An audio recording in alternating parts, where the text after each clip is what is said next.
উদীয়মান এই সূর্যের সঙ্গে সকলকে জানাচ্ছি শুভ নববর্ষের অনেক অনেক শুভেচ্ছা। পরিবারের প্রত্যেকে খুব ভালো থাকো। আমার সকালটা শুরু হয়েছিল এই যে আমার সোনাকে আদর করতে করতে। তারপরেই স্পন্দনবাবু সকাল সকাল পড়া কমপ্লিট করে বাড়ি চলে যাবে। আমার রুটিন ওয়াইজ আমি ডোরাকে খাইয়ে দিলাম। শরীরটা জানি না কেন তখন খুব ডাউন লাগছিল। তারপর বাবু আর বাবা চলে গেল কলকাতায় হালখাতা করতে।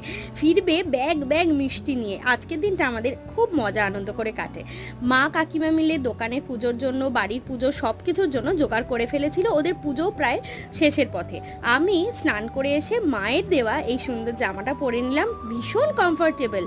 তারপরে দোকানের সমস্ত ঠাকুরকে একটু ধূপ দেখিয়ে প্রসাদ ধরে দিলাম। আমাদের প্রত্যেকের জন্য প্রার্থনা করলাম, তোমাদের জন্য প্রার্থনা করেছি পরিবারের সকলে যাতে সুস্থ থাকে, ভালো থাকে। তারপর আমি ঠাকুর ঘরে গিয়ে গোপাল সোনাদের সাজটাও তোমাদের সঙ্গে শেয়ার করি।